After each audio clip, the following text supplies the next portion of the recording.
este nuevo vídeo del canal de YouTube Namaskaram Yoga. Hoy de nuevo estoy con el maravilloso Ramiro Calle. Bueno, basta con Ramiro Calle, pero tú es que me admiras demasiado, eso es malo, pero bueno. Bueno, te tengo como un gran Me referente. pones a prueba el ego y entonces está bien porque es un desafío y luego hay que meditar más, tratar de desmontar esa estructura a veces tan perversa que es la del ego, que incluso cuando creemos que la estamos debilitando, a veces la estamos fortaleciendo. Así que no me lo pongas más difícil todo. De acuerdo, pues con Ramiro Calle. Que además, ya que vamos a hablar hoy del sufrimiento, vamos a adelantar, querida Ana, que una de las grandes fuentes de sufrimiento, no lo olvidemos, es el ego.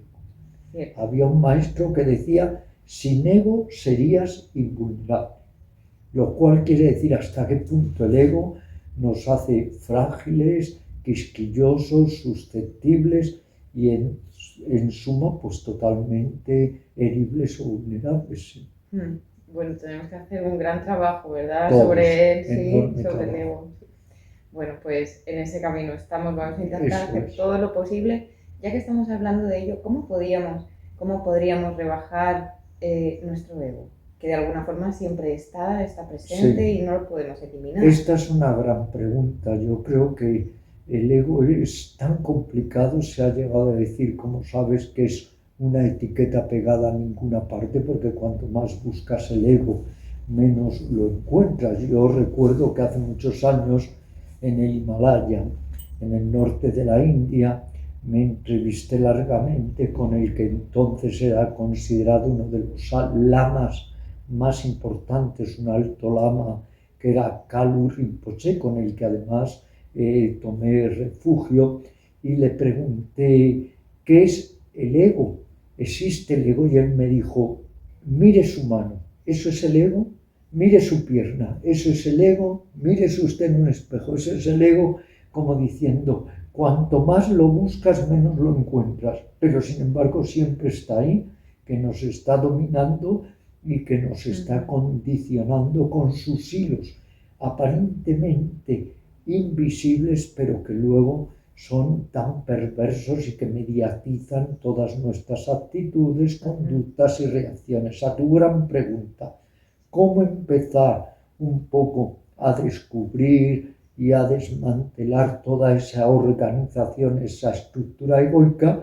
Yo te diría que es empezar a ver nuestras reacciones, observarnos a través de la senda de la autoobservación, ir poco a poco descubriendo cómo reaccionamos a todo aquello que no nos gusta o a todo aquello que pensamos o interpretamos que nos ofende o a todo aquello con lo que queremos afirmarnos y observar nuestro yo dominante, nuestras tendencias a manipular a los otros seres sintientes, nuestra compulsiva inclinación a siempre jactarnos y ponernos por encima de los demás. Hay que hacer un gran trabajo sobre el ego, no cabe duda. Toda disciplina o senda de autorrealización, lo primero que nos exige es debilitar el ego. Y además, lo que es bueno para el ego es malo para el ser. Cuanto más trabajamos para fortalecer el ego, más nos vamos distanciando indudablemente de nuestro ser. Y luego tú, como profesora notable que eres de yoga, sabes que podemos llevar a cabo toda una estrategia, ¿no? Desde el trabajo consciente sobre el cuerpo, la meditación, la recitación de mantras, la introspección y, repito, la observación de nuestras reacciones egocéntricas en la vida diaria. Sí, eso es muy interesante. Hay una anécdota, un símil que se utiliza de un monje, ¿sí?, que está en los Himalayas, en una cueva, en un ermitaño, meditando, y lleva unos años y dice, ya estoy iluminado, y baja de nuevo a la ciudad, etcétera, y a la que le pisan, le rozan, empieza a insultar, etcétera, y dice, pues me parece que no estoy iluminado, me voy otra vez a la cueva. Sí, es que es un buen ejemplo, un símil bonito, porque creemos muchas veces que ya hemos rebajado la intensidad del ego, pero luego la vida diaria con toda su dinámica, nos pone a prueba y nos damos cuenta de que siempre estamos buscando compulsivamente consideración, afirmarnos, nos jactamos, somos petulantes o arrogantes, porque además el ego puede tomar dos direcciones. Una, hacia lo que llamamos el sentimiento de superioridad y otra, lo que llamamos el sentimiento de inferioridad, pero los dos son egos, ¿eh? La persona que se siente insegura, la persona que es muy tímida, es también ego, teme tanto que su ego sea ofendido que entonces se cierra en sí misma.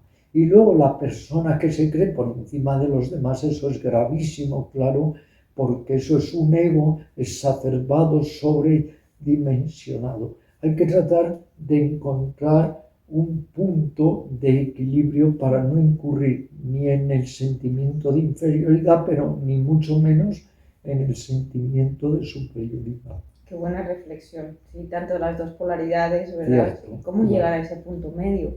Bueno, pues viendo un poco las reacciones, ¿no? Lo que tú dices. ¿Cómo viendo las reacciones y desidentificándonos de esas reacciones, creando una especie de distancia entre el observado y el que observa, y no permitiendo que lo observado, lo exterior, o nuestras ideas, pensamientos y reacciones nos saquen de nuestro ser y de nuestro puro centro. Es un trabajo claro de, digamos, ejercitamiento constante en esa observación y sobre todo dándonos cuenta de cuando el ego se exacerba.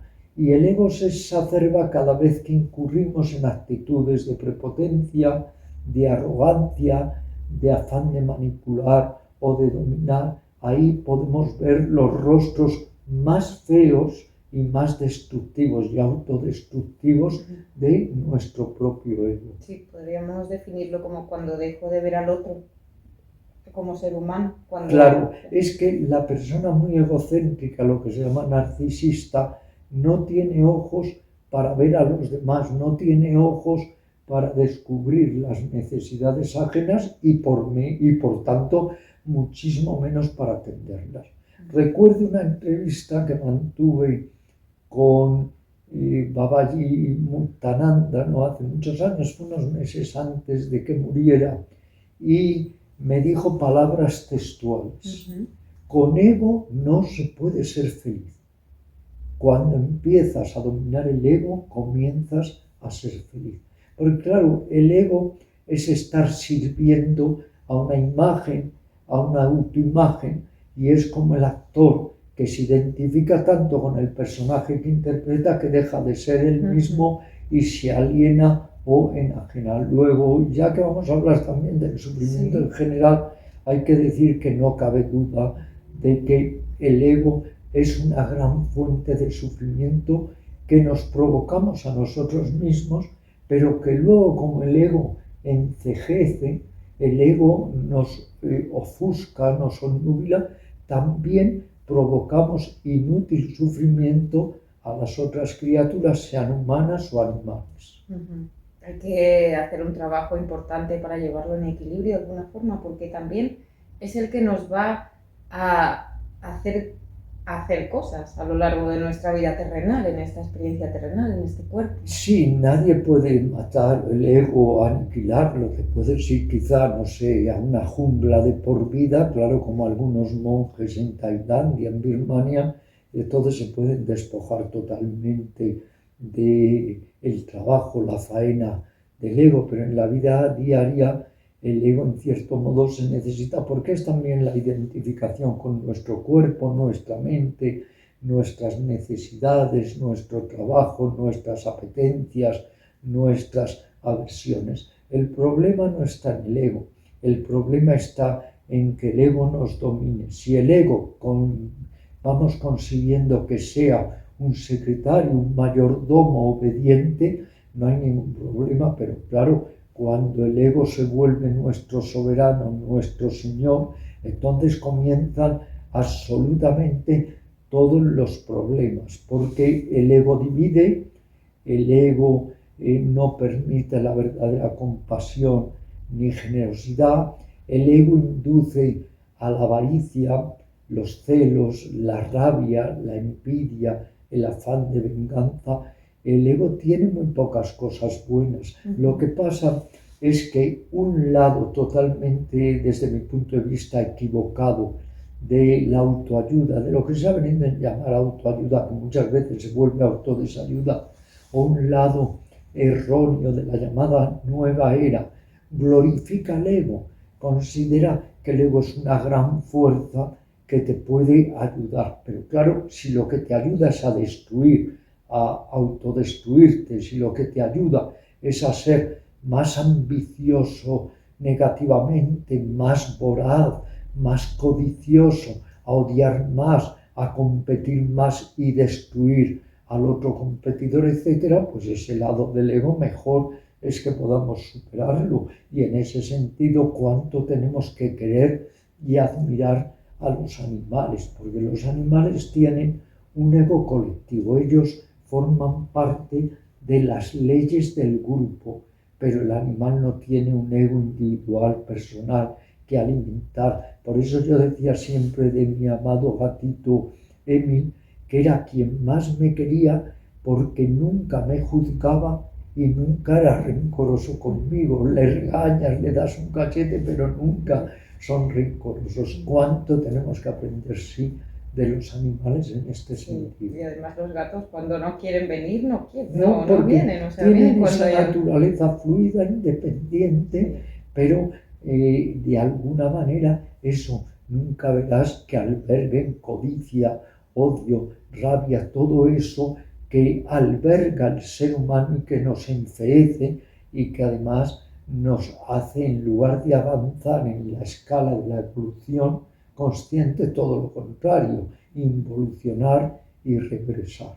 Bueno, pues yo creo que teniendo todo esto en cuenta ya podemos hacer un balance, podemos hacer un trabajo interior bastante exhaustivo, teniendo en cuenta todo lo que nos has contado, que son muy buenas directrices, la verdad. Me alegro que te lo parezcan, sí. Y entonces voy ya de paso pues también a hablar de lo que serían las 3 clases de sufrimiento, porque cuanto más las vayamos conociendo estaremos más capacitados para darnos cuenta de que hay un sufrimiento inevitable y hay un sufrimiento opcional, que nosotros lo elegimos. ¿Por qué? Por la ignorancia básica de la mente, por nuestra necedad, por nuestra supina imbecilidad o estupidez, es la verdad.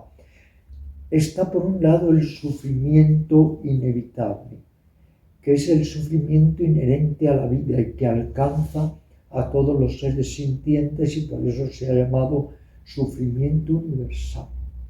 El sufrimiento debido a la muerte de un ser querido, a la enfermedad, a la vejez, a la propia muerte, el sufrimiento debido a la frustración muchas veces de no conseguir aquello que querríamos conseguir.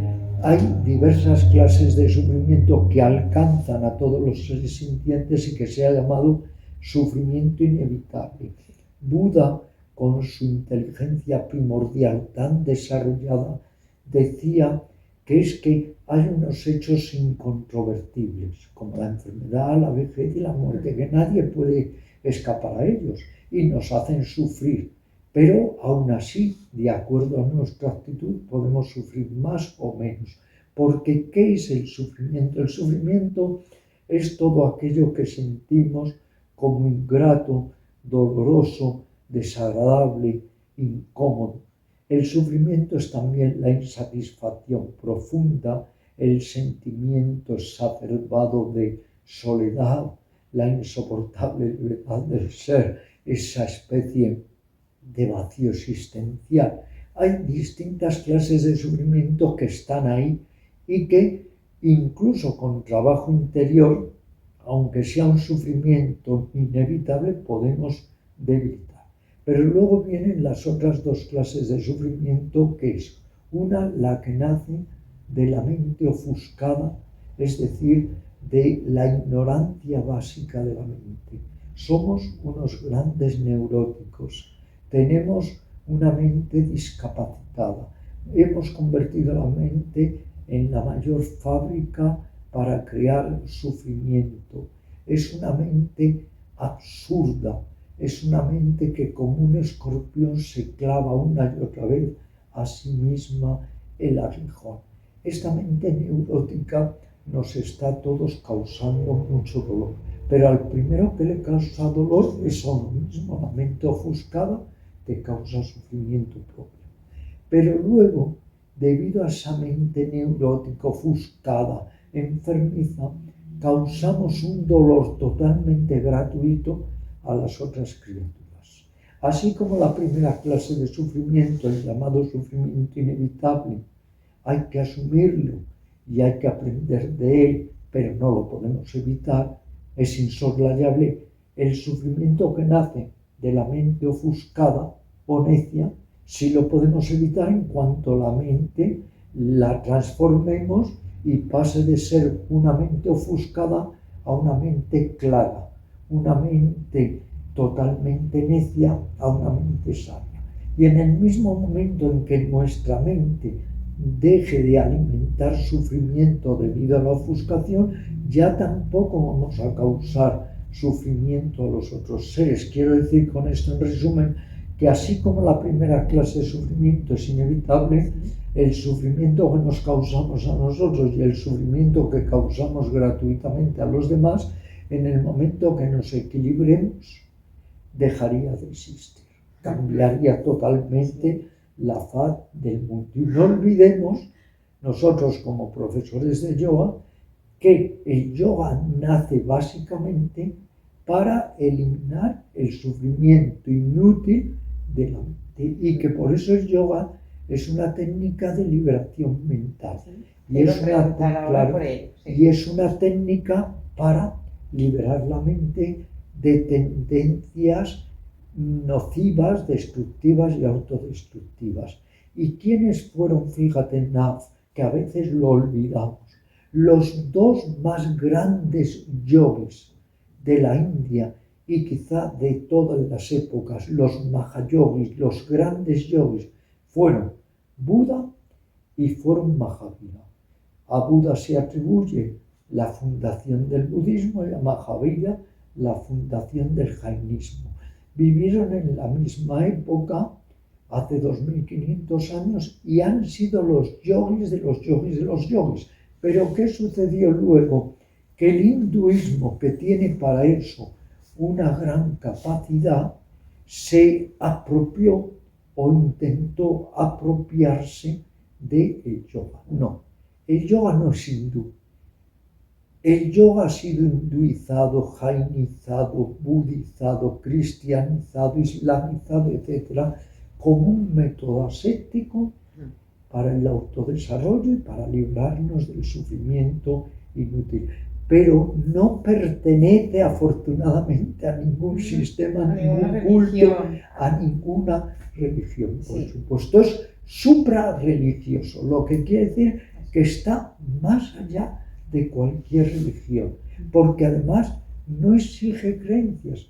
Esto es algo también muy importante, que el yoga lo que nos ofrece y nos brinda y lo que requiere son experiencias personales de transformación. La creencia no cambia. Al revés, ¿no? Lo que vamos a hacer es eliminando creencias. Exacto, hay que eliminar, arrojar por la borda patrones, creencias. Incluso todo lo que creemos que somos. Todo eso lo ha adquirido, estrechos puntos de vista, fanatismos, dogmatismos, tantas cosas. Sí. Porque volviendo al sufrimiento, todos esos patrones o viejos patrones o creencias nos limitan y también son causas muchas veces de sufrimiento, todos lo sabemos. Y porque además, también siguiendo con el sufrimiento, esto es importante que lo analicemos,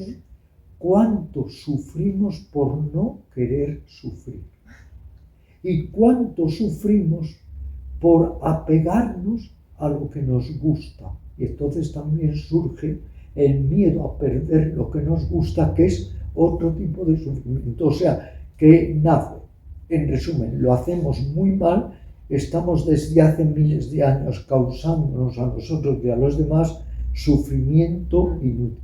Y cuando hubo unos individuos afortunadamente llamados yogis que hace miles de años descubrieron que estábamos generando una masa enorme y colosal de sufrimiento inútil, se pusieron a investigar y a explorar la consciencia para ver en qué modo podíamos enderezar, esclarecer la mente y lograr reducir en toneladas el sufrimiento. Pero veo que lo seguimos haciendo muy mal porque sigue habiendo desigualdades, guerras, todo tipo de conflictos. Luego aprendemos muy lentamente. Sí, es difícil incluso a los buscadores espirituales. Incluso hay veces que, pues como el ermitaño que vive en la montaña, bajamos de nuevo y hay que volver en cuanto confrontamos la realidad, se desencadenan automáticamente en nosotros una serie de reacciones que engendran sufrimiento y dolor. ¿Cuál es uno de los antídotos? Hay varios. Sí. Hay varios antídotos contra el sufrimiento. Venga. Uno, la ecuanimidad, es decir, el equilibrio. El tratar de mantener nuestro ser, nuestro ánimo estable ante las dualidades de la vida, ante el amor, el desamor, el encuentro, el desencuentro, lo bonito, lo feo, lo agradable, lo desagradable. Ecuanimidad o equilibrio mental, firmeza de ánimo. Otro antídoto importante, la paz interior. No cabe duda de que una persona que tiene sosiego, una persona que se ha encontrado más a sí misma, una persona que ha logrado conectar con su ser, está infinitamente más preparada para mantener el ánimo estable aun en las circunstancias más difíciles o todo tipo de vicisitudes. También el contento interior, santosa, ¿te acuerdas? Sí. Contento interior que nada tiene que ver con la dicha que nos viene del exterior. Confundimos el santosa con la diversión, el entretenimiento, la distracción. No. Santosa es una fuente de dicha que hay en nosotros si vamos poco a poco desarrollándola. No tiene que venir de afuera, a todos nos pertenece. Cuando estamos bien equilibrados, surge santosa o el contento interior. Es otro gran antídoto. Y desde luego el sadhana, la práctica regular, el entrenamiento. Ya hemos hablado en otro vídeo del triple entrenamiento mental, el de ética y el de desarrollo de la sabiduría. Entonces, tenemos todas las herramientas. Sí, bueno, y luego, ¿qué nos pasa finalmente? Yo te digo lo que nos pasa. Me estás preguntando lo que en este sentido le preguntó un discípulo a Buda. Esto mismo le dijo: Señor, ¿por qué tenemos las herramientas? ¿Por qué tenemos el mapa para llegar a la dicha, a la paz, y no llegamos? Y Buda le dijo: es muy simple. Si tú me preguntas dónde está una calle y yo te digo caminando 3 manzanas, luego a la derecha, luego a la izquierda, y yo te indico la dirección, pero tú haces lo contrario, pues nunca llegarás. Entonces, claro, se nos da el sadhana, las herramientas, todos los principios, las enseñanzas. Bueno, ¿y de qué sirve que el mejor médico del mundo te dé los mejores medicamentos si los olvidas en un cajón de la mesilla? Hay que ingerirlos. Practicar. Y observar la mente, practicar. Sí, observar la mente forma parte además de la meditación en la vida diaria. No hay que conformarse con meditar media hora. Luego hay que llevar los frutos de la meditación a la vida diaria. Más atento, más ecuánime, más contento, más equilibrado, más conciliador, más indulgente, más benévolo. Pero a veces salimos del aula o de la sala de meditación y ya se nos ha olvidado. Lo del símil, el cuento que tú narrabas, llega uno y en cuanto vas a la vida cotidiana ya te enfadas, te irritas, te pones de mal humor, te sientes ofendido absolutamente por todo. Ahí está el trabajo real, Ahí ¿no? está. Cuando salimos de la Sí. esterilla. Por eso invitar a que lo que Eso. hago en la esterilla lo Eso. hago en la vida No, cotidiana. es que eso es llevar a la vida diaria los frutos de la sala de yoga, de la meditación. Y luego algo muy esencial, considerar claro que la vida es la gran maestra, es el reto, es el desafío. Tú sabes que la gente está obsesionada con tener un maestro, pero es porque todos queremos de alguna manera también aligerar, tener una pauta de aligerar el camino. Bueno, no, alguien que te Sí, oriente un poco. Sí, pero también cuelgas todo en el maestro y entonces tú jaquecas, se la traspasas al maestro. Bueno, también depende el trabajo del maestro, claro, hasta también. dónde. Entonces hay que considerar que a la larga tengamos un maestro. Si tenemos la fortuna de tener un maestro que es auténtico, fenomenal. Pero tengamos un maestro, es que el trabajo tiene uno que hacerlo. Es que no puede uno pensar, bueno, el maestro me da el Shaktipak, es decir, el toque de Kundalini, de energía, me la despierta, yo ya no hago nada y ya está. No, es que esa es una conducta que viene dada por la minoría emocional de muchos discípulos y alumnos. Muchos discípulos y alumnos son deficientes emocionales o tienen muchos huecos y agujeros emocionales y entonces necesitan creer en el maestro y dejar o trasladar toda la responsabilidad al maestro. Entonces, ¿qué sucede? En lugar de crecer, otra vez vuelves a depender. Es como el que sale de un culto religioso y se va a otro. Yo no lo critico, cada uno que haga lo que quiera, pero y hay que experimentar, y si tú quieres pasar por todas las religiones, pero claro, es curioso, o sea, abandonas tu culto y te metes en otro que te exige muchas veces las mismas normas, reglas asfixiantes, rituales acartonados, enseñanzas petrificadas.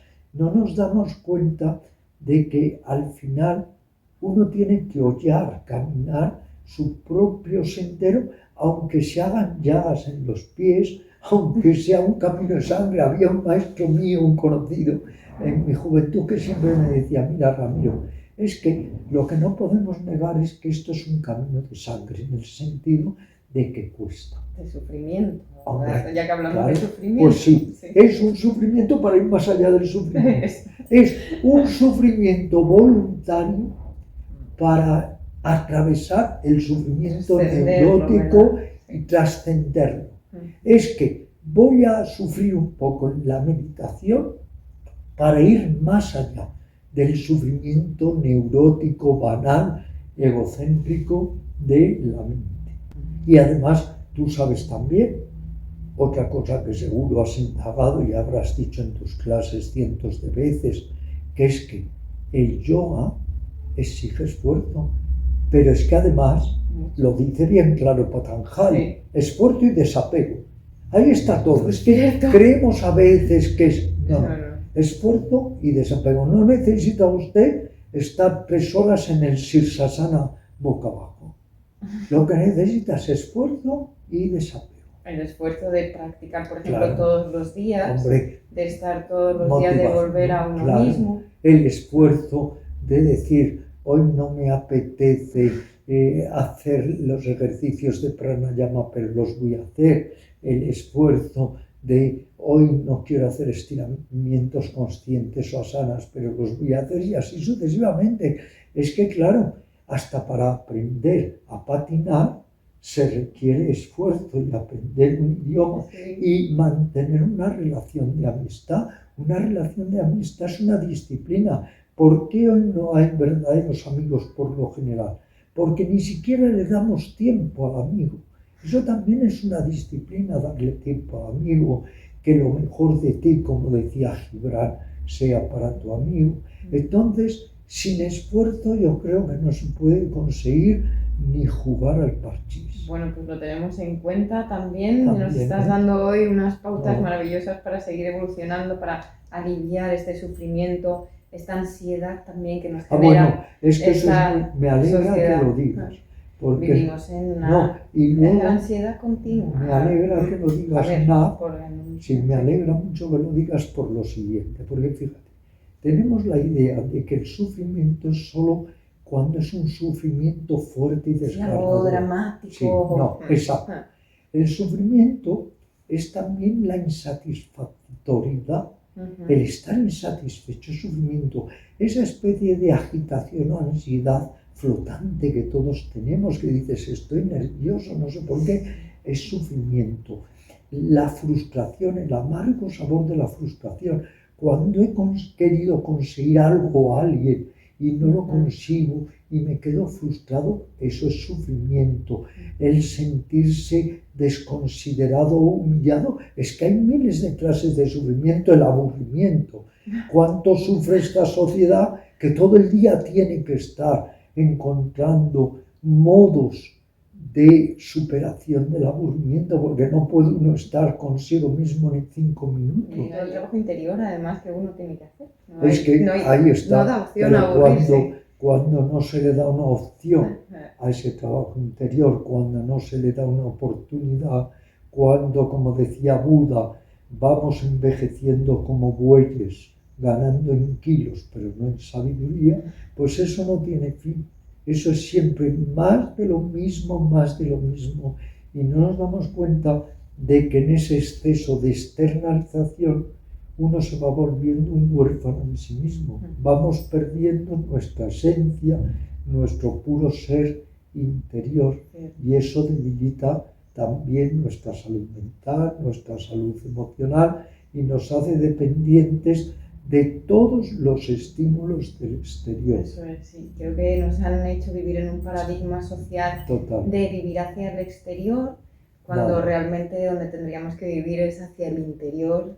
Es que eso, está muy bien también mejorar nuestra calidad de vida externa, atender el exterior, pero claro, lo que no podemos dejar, una calidad de vida, quieras o no te hace pero no podemos dejar de mirar nuestro ser interior, menos mirar hacia afuera tan compulsiva y obsesivamente, y un poco mirar hacia adentro, el arte de sentirnos, el arte de parar, el arte de ser, que eso además es pura salud mental, y es que nos lo deberían haber enseñado desde niños. Yo en mis memorias hago una crítica muy acerba a aquello que no me enseñaron en la escuela, ni siquiera me enseñaron en ningún lado. Una gimnasia inteligente y no mecánica, abrazar a los otros niños, abrazar un árbol, a sonreír, a amar la naturaleza, a ver nuestra mente, a conocernos. Bueno, es que todo eso ha sido inexistente, lo hemos tenido que aprender luego. Le lanzamos desde aquí muchas propuestas a los profesionales que están ahora. Sí. Pero como la educación depende de tantos intereses, depende de intereses políticos, de politicastros, de ideas totalmente dogmáticas, de obsesiones, en fin, ¿qué te voy a decir? Ya que hablábamos de ego, es que los que tratan de hacer o forjar una educación o darnos unas normas son unos egocéntricos redomados. ¿De qué tipo de educación nos van a dar? Lo que van a hacer es adoctrinarnos, es contaminarnos, es escamotearnos lo esencial para que pongamos el énfasis en lo puramente trivial, accesorio, banal e innecesario. Pues mira, ya hablando de esto, ¿qué pautas podríamos dar a la gente para que no se dejen arrastrar por todo esto y vuelvan a tomar contacto con ellos mismos? Lucidez, introspección, aprender a estar un poco con uno mismo, autoobservación, autoexamen consciente, muy interesante.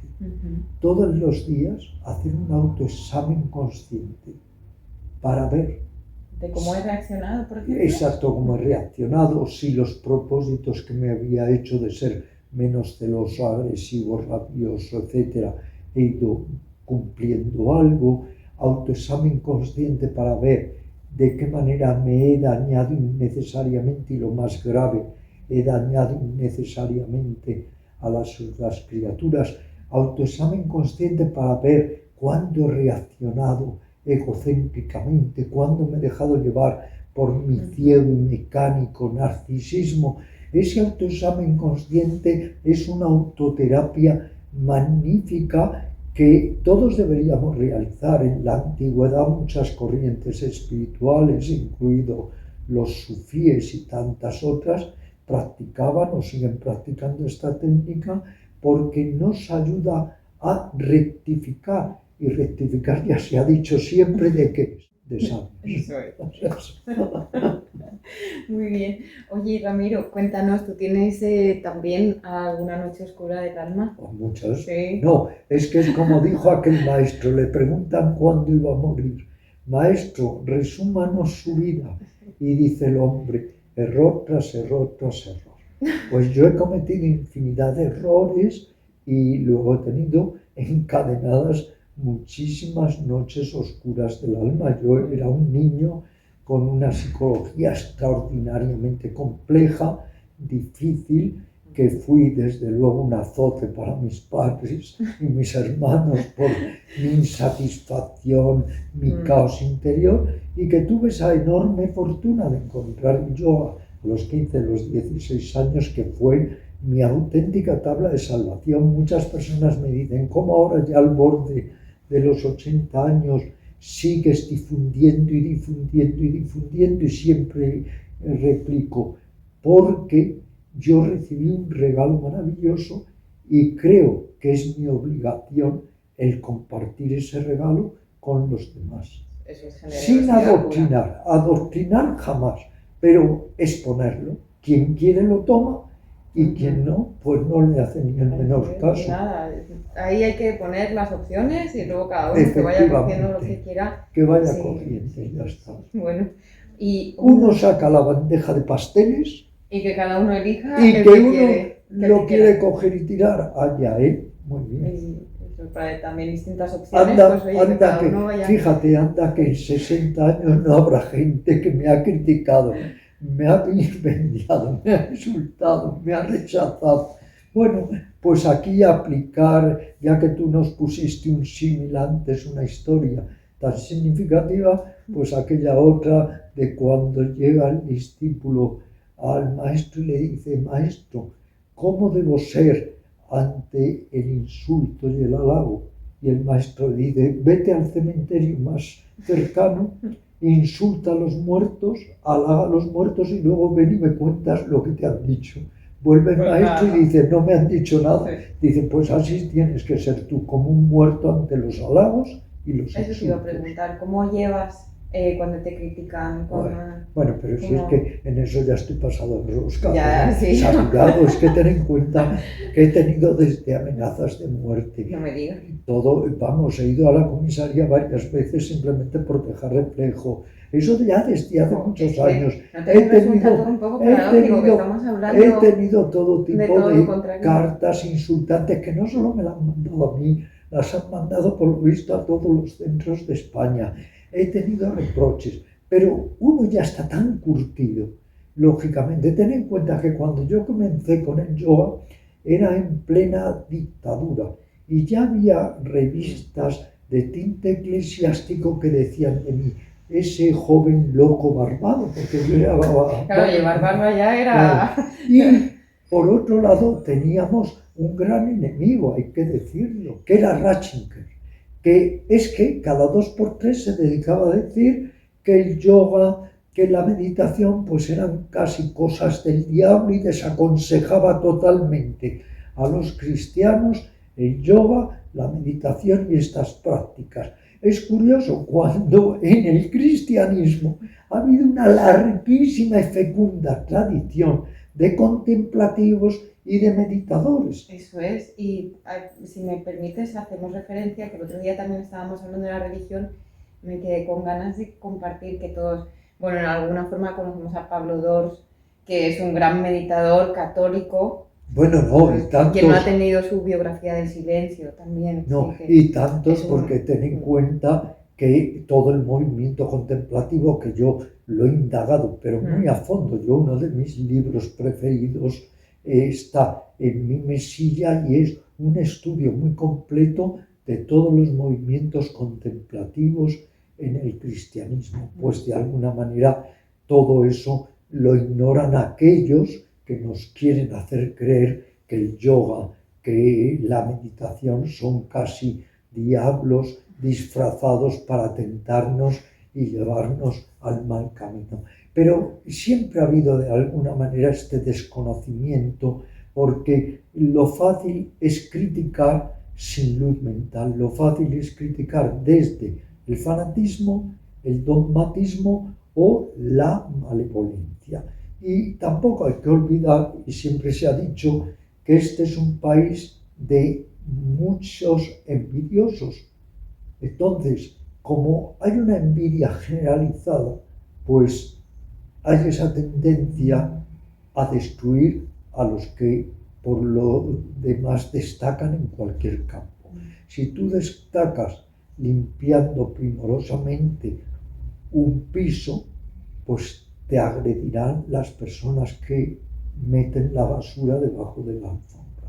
Si tú destacas como profesora de yoga por tu honestidad, tu eficacia, tu maestría, pues ya se encargarán esas malas lenguas que decía Buda, son estiletes venenosos, ya se encargarán de atacarte. Y esto es extensible absolutamente a todo. Porque pero eso está no, bien, porque a uno sí, ahí no, sabe que eso lo es está haciendo fabuloso. bien, porque Eso es está un despertando. baremo. No, ese es el gran texto, efectivamente.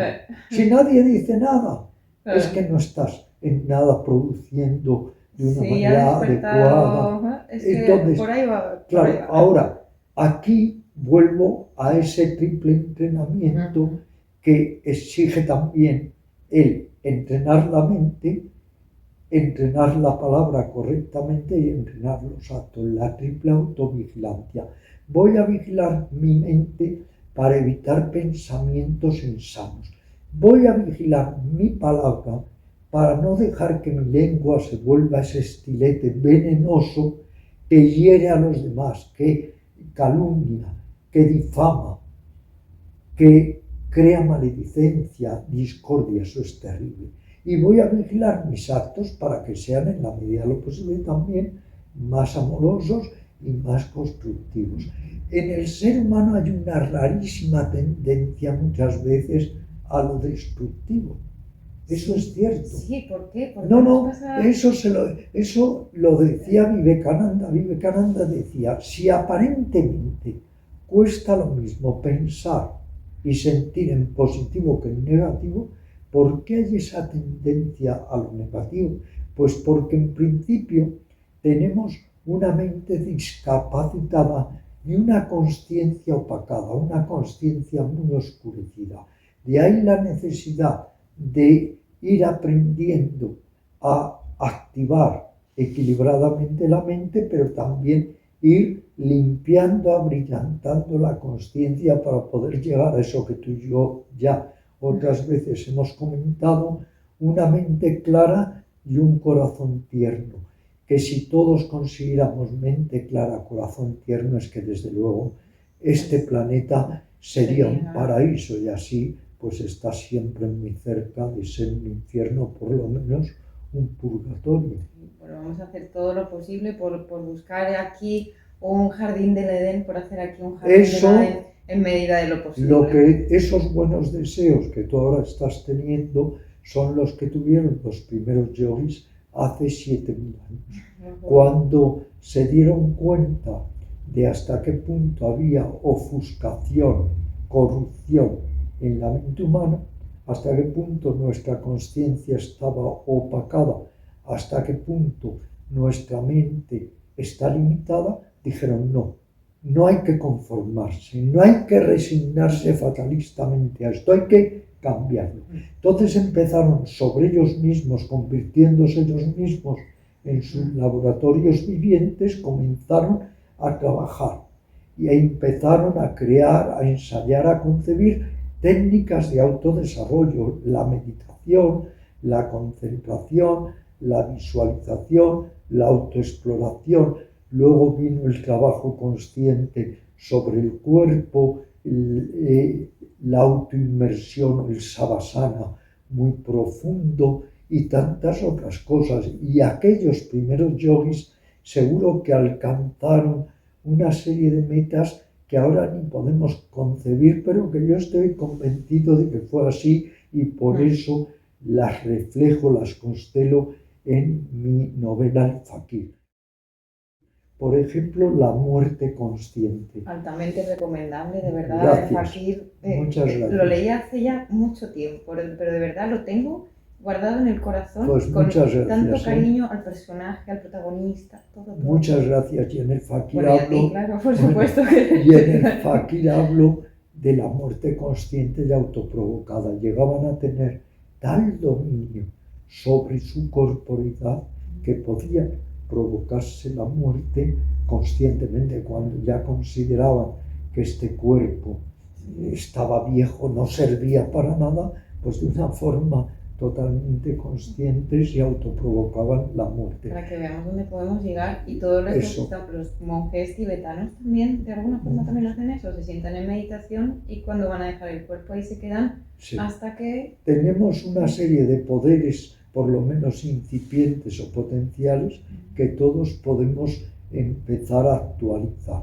Sin llegar a eso, pero lo que sí es cierto es que el mismo cuerpo, la corporidad es un vehículo y en lugar de dejar que nos dominen todo con sus caprichos, vamos a darle la vuelta y nosotros también un poco dominar el cuerpo.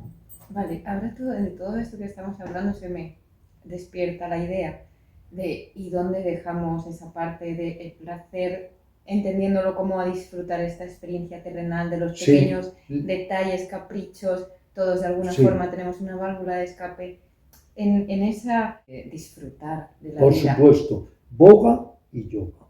Boga, disfrute, yoga, consciencia. Disfruta, pero con consciencia. Trata en la medida de lo posible de conciliar tus propios beneficios con el beneficio de los demás. Disfruta, pero sin apego desmesurado que ofusque tu mente y que te conduzca a ser un egoísta, un ególatra y a no ver la situación en la que viven otras muchas personas a las que hay que ayudar. Disfruta, pero que haya en ese disfrute lugar también para la compasión, para compartir incluso ese disfrute con los demás y aliviar en la medida de lo posible el sufrimiento de las otras criaturas, humanos y animales. El disfrute es magnífico, pero no un disfrute mecánico, maquinal, compulsivo, aferrante, apegante, que nos embrutece en lugar de ennoblecernos, sino un disfrute consciente y sabiendo mirar hacia afuera y utilizar la distracción, el entretenimiento, la diversión, pero sin que eso vaya en detrimento de conocerme, de realizarme y de mirar hacia adentro. Luego hay que saber compaginar. Esto es un juego cósmico. Hay quien dice que esto es el deporte de Dios, que es lila, el juego divino. Nadie te dice que seas un asceta, pero sí que utilices bien el esfuerzo correcto. Y que incluso nunca menospreciemos las tesis, porque las tesis en el yoga es tapasya. ¿Y qué es tapasya? Es un entrenamiento, es un sadhana. ¿Es que acaso no hace su tapasya un pianista, un violinista, un escalador? Todos hacemos tapasya.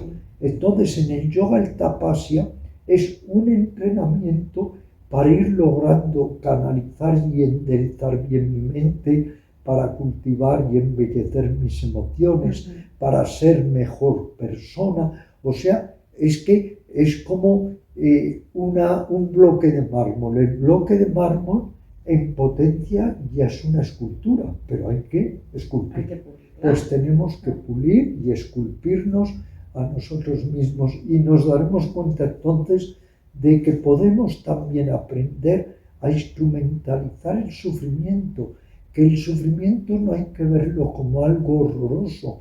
El sufrimiento también nos ayuda, la tristeza nos ennoblece, el sentimiento de soledad nos enriquece y nos ayuda a mirarnos a nosotros mismos. La insatisfacción bien canalizada la podemos meter en practicar asanas o pranayama o meditación o hacer obras sociales o ayudar a los demás. Luego, que no tengamos tanto terror también a lo que es desagradable, porque hay que considerar que si en la vida hay lo agradable, habrá lo desagradable. Le pregunté en una ocasión a un maestro, ¿por qué el sufrimiento? Y me contestó, ¿y por qué no me pregunta por qué el placer? Son las dos caras. No puede haber una sin el otro. Según como uno tome ese punto de vista. Equilibrio, ecuanimidad, sabiduría. Y repito, mente clara, corazón tierno. Que es como un mantra que todos tenemos que repetirnos y tenemos que observar lo más fiel posible. Mente clara, corazón tierno. Pues con este mantra yo creo que tenemos todo dicho. Gracias como siempre, que sigas haciendo la gran labor que desarrollas siempre con tanta motivación y con tanto amor. Muchas gracias. Ahora la energía después del eclipse, lo que hemos dicho está un poco... Sí, bueno, pero el eclipse tiene otro lado que hay que investigar. Sí, eso es. Te quita y te da, cuidado. Sí, justo. Ahora hay que hacer otro trabajo también. Sí. Muchísimas gracias, Ramiro, por todo lo que compartes. Cuídate, un abrazo para todas las personas que nos ven. Igualmente. Gracias. Pues un abrazo también para todos. Y bueno, pues simplemente deciros que aquí tenéis un espacio para el bienestar, para el ser humano. Y bueno, si te apetece, suscríbete al canal y comparte para ayudar a posicionar el vídeo y que tanta sabiduría llegue a mucha más gente. Muchísimas gracias a todos. Satnam, Namaste. Gracias.